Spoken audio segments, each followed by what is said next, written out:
Kami dari kelompok 8 dari program studi pendidikan ekonomi. Dalam video kali ini kami menampilkan video. Izinkan kami untuk perkenalkan diri. Halo, perkenalkan nama saya Nur Haliza. Kemudian teman saya bernama Nur Ashfa Askia. Dan terakhir ada Alvin Nur Rahim. Sebelum kami memulai pembahasan pada video kali ini, izinkan kami menampilkan profil Universitas Lambung Mangkurat.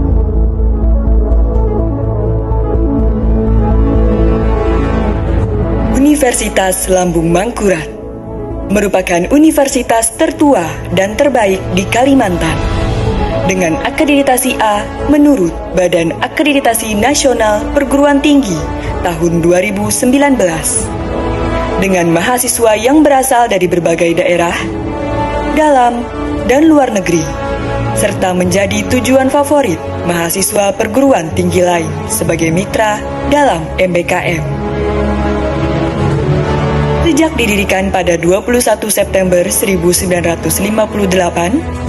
Universitas Lambung Mangkurat telah berkembang menjadi perguruan tinggi yang maju, inovatif, kolaboratif, dan profesional, serta menghasilkan lulusan yang memiliki kompetensi terbaik di bidangnya. Pada bulan Maret tahun 2022, Universitas Lambung Mangkurat atau disebut ULM telah berubah status dari PTN Satuan Kerja menjadi PTN Badan Layanan Umum atau BLU. Dengan status BLU, ULM diberi keleluasan untuk memanfaatkan sumber daya yang dimiliki untuk meningkatkan pelayanan kepada masyarakat.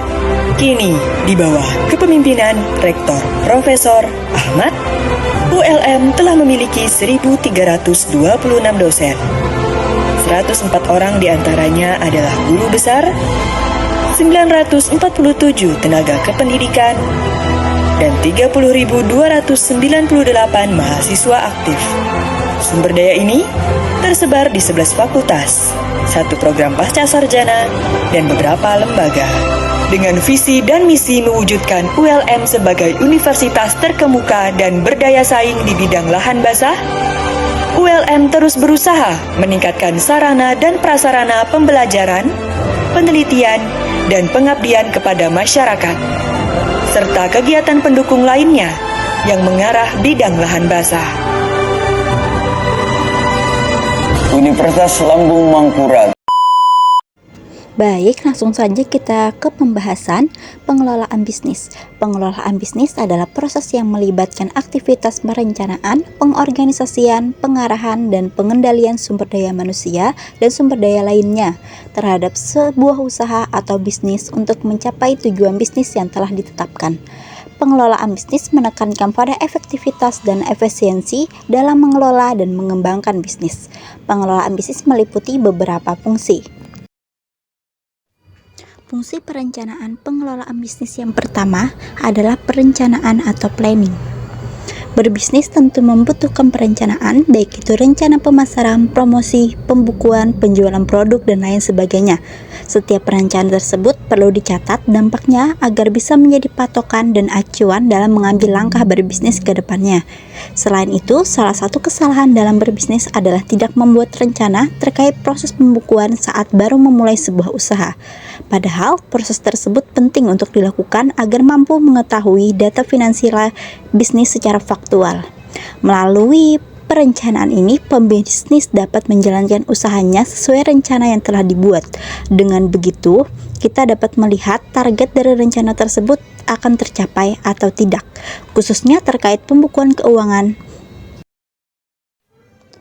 Yang kedua ada pengelompokan atau organizing. Fungsi pengelompokan ini berkaitan dengan aspek tenaga kerja.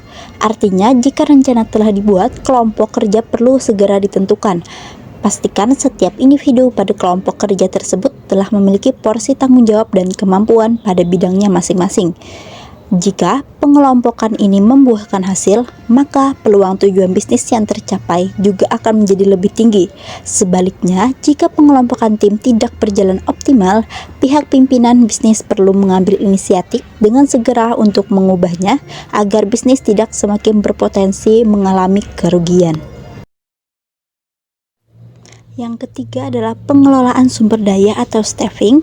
Terkait staffing, fungsi ini berkaitan dengan sumber daya di sebuah perusahaan, seperti mesin produksi, bahan baku, dan sarana pendukung lainnya. Pengelolaan ini perlu dilakukan secara teratur dan jelas agar bisnis mampu berkembang dengan baik, khususnya dalam pengelolaan sumber daya secara tepat dan disesuaikan dengan kebutuhan bisnis. Jika tidak dilakukan dengan tepat, maka pengeluaran membengkak akibat penggunaan sumber daya di luar kebutuhan atau tidak sesuai prioritas akan menjadi lebih tinggi.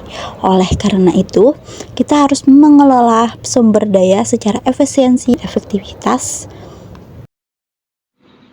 4. Tindakan kepemimpinan atau directing. Fungsi yang keempat adalah directing, yaitu tindakan kepemimpinan yang terus dilakukan untuk memberi semangat kepada tim agar mampu bekerja sesuai target yang telah dibuat di awal. Hal ini penting untuk dilakukan karena tidak dapat dipungkiri jika gairah kerja karyawan bisa saja menurun seiring pimpinan untuk ikut terjun dan melihat langsung perkembangan kerja tim perlu dilakukan, termasuk memberi masukan, pemahaman, dan arahan saat ada sistem kerja yang dirasakan tidak sesuai rencana. Fungsi ini juga krusial dilakukan karena berkaitan dengan kepatuhan kinerja dengan rencana bisnis. Yang terpenting, berikan masukan dengan tegas dan tepat sasaran, tapi jangan sampai menyinggung anggota tim. Yang kelima, pengawasan atau controlling. Fungsi yang terakhir adalah terkait pengawasan yang mengacu pada observasi atau pengecekan sistem kerja, apakah sudah dilakukan sesuai rencana atau tidak.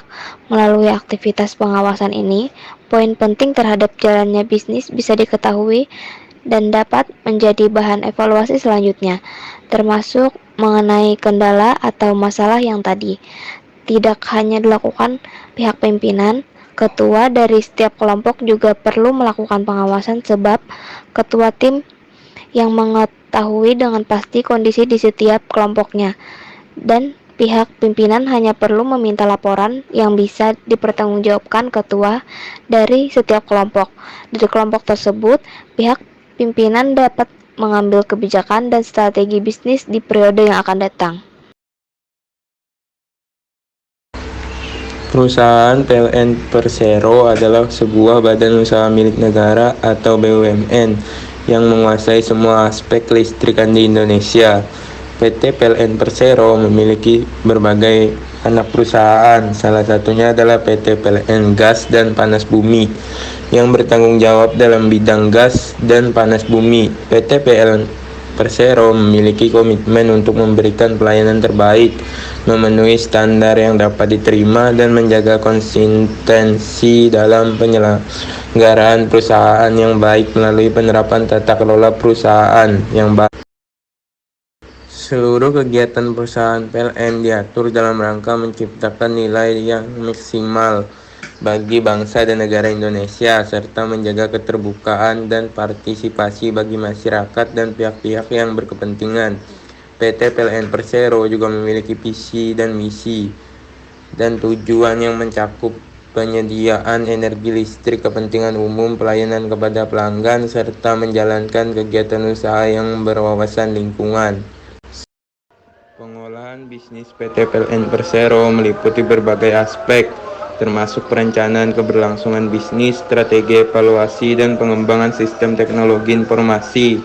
Perusahaan ini perlu merencanakan kebutuhan untuk keberlangsungan bisnis, menanggapi, memulihkan, dan melanjutkan proses bisnis setelah adanya gangguan. Selain itu, pergerakan lingkungan usaha kelistrikan telah menyebabkan perusahaan dalam pengolahan usaha PLN yang sebelumnya mengacu pada jumlah produksi menjadi optimasi pada setiap bidang usaha.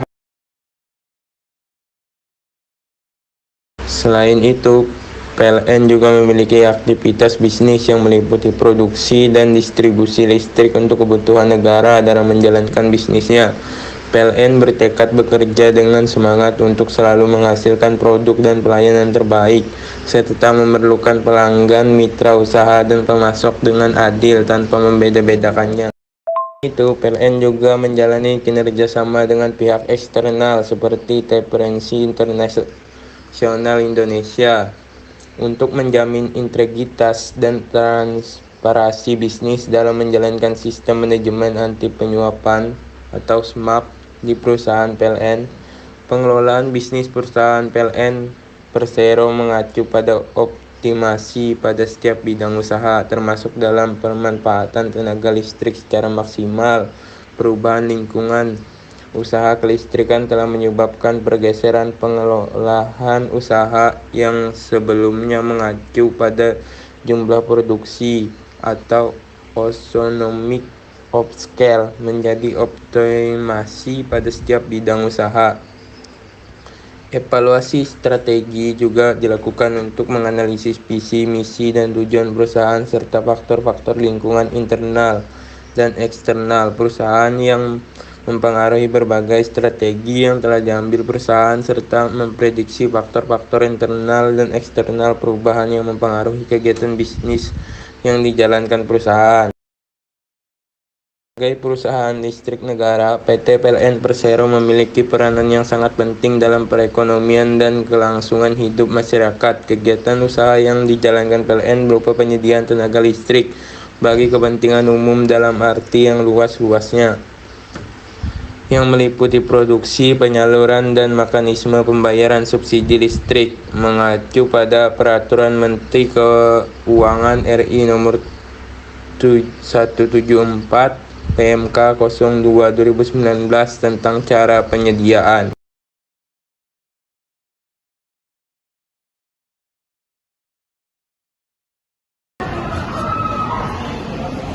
Terima kasih telah menonton video dari kami, semoga bermanfaat. Mungkin cukup itu saja yang dapat kami sampaikan, dan kami akhiri dengan Wassalamualaikum warahmatullahi wabarakatuh.